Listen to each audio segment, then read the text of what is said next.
Bobruysk Offensive. The Bobruysk Offensive was part of the Belarusian Strategic Offensive of the Red Army in summer 1944, commonly known as Operation Bagration. In less than a week in late June 1944, the Soviet Third Army broke through in the north of the sector, trapping the German XXXV Corps against the Berezina. The 65th Army then broke through the XXXXI Panzer Corps to the south. By June 27, the two German corps were encircled in a pocket east of Bobruysk under constant aerial bombardment. Up to 70,000 Axis soldiers were killed or taken prisoner. Bobruysk was liberated on 29 June after intense street fighting. The operational goals of the Bobruysk Offensive within the context of Operation Bagration were twofold.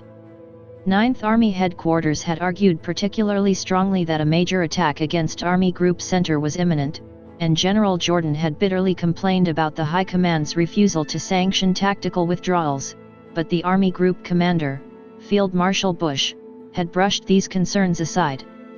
Patrols of the 134th Infantry Division had revealed a buildup in the sector of the 35th and 41st Guards Rifle Corps opposite.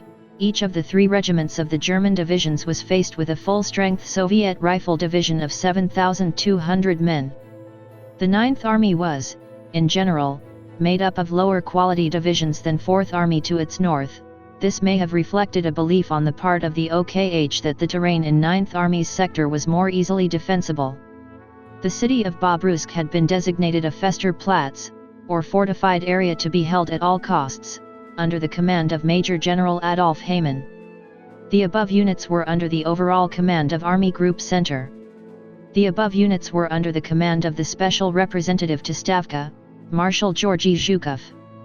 In the southern sector of operations, where the 1st Belarusian Front under Konstantin Rokossovsky faced Hans Jordan's 9th Army, the main Soviet objective was Bobruysk and the southern crossings of the Berezina, which would open up the route for the southern pincer of the main encirclement.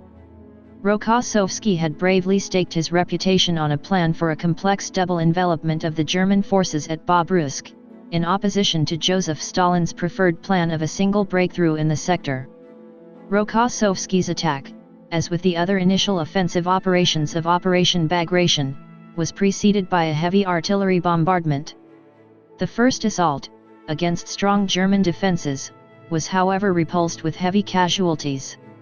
Rokossovsky ordered further artillery preparation for July 24, which eventually resulted in a collapse of the 134th Infantry Division to the north of the sector.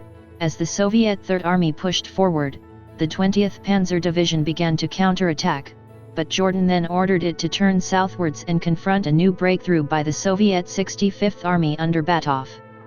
By June 27, Soviet forces were converging near Bobruysk, trapping the 5 divisions of 9th Army's northernmost corps, Lieutenant General von Lutzow's XXXV Corps, east of the Berezina.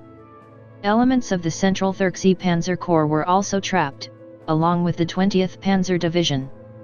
The disorganized German divisions commenced a series of desperate attempts to escape the pocket, which stretched for several kilometers along the river's eastern bank. The Soviets reported large fires on June 27 as the Germans destroyed their heavy equipment and attempted to break out, but Soviet air attack and artillery inflicted appalling casualties on the encircled forces. In the meantime, Hitler had relieved Jordan of command due to his confusing instructions to 20th Panzer. 9th Army was dealt another blow when its main communications headquarters was destroyed by bombing.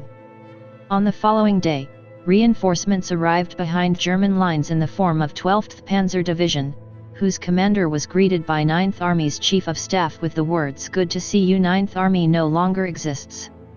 Faced with 9th Army's imminent collapse, OKH authorized a withdrawal.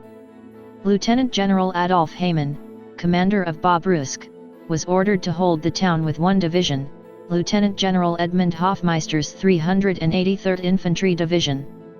Thousands of wounded were abandoned in the citadel. The remnants of 20th Panzer Division, with a handful of tanks and assault guns, formed a spearhead for XXXXI Panzer Corps' breakout attempt, which was placed under Hofmeister's overall command, while 12th Panzer Division attacked from the Svislash River to meet the retreating troops. Though a breakout was achieved through positions held by the Soviet 356th Rifle Division of 65th Army, the German forces were again subjected to intense artillery bombardment and air attack as they attempted to make their way along the roads south of Minsk. Batov's 65th Army now fought their way into Bobruysk street by street against stiff resistance from the German rearguard. Bobruysk, in ruins and with much of its population killed during the German occupation, was liberated on June 29, the 383rd Infantry Division commencing withdrawal towards Don. No further elements of 9th Army would escape from east of the Berezina. The German breakout had allowed around 12,000 troops, mostly demoralized and without weapons, from the pocket east of Bobruysk to get out, but the Soviets claimed 20,000 taken prisoner. A further 50,000 were dead.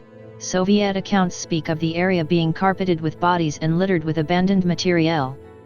The Soviet writer, Vasily Grossman, entered Bobruysk shortly after the end of the battle. Men are walking over German corpses. Corpses, hundreds and thousands of them, pave the road, lie in ditches, under the pines, in the green barley. In some places, vehicles have to drive over the corpses, so densely they lie upon the ground. A cauldron of death was boiling here, where the revenge was carried out. 9th Army had been decisively defeated, and the southern route to Minsk was open. In addition to Vasily Grossman, the writer, and future dissident Alexander Solzhenitsyn was present at Bobruysk as an artillery officer. The experience is mentioned in the Gulag Archipelago. Gerd Niepold, the first staff officer of 12th Panzer Division, later wrote a comprehensive account of Operation Bagration, Mittera Ostfront, June 1944.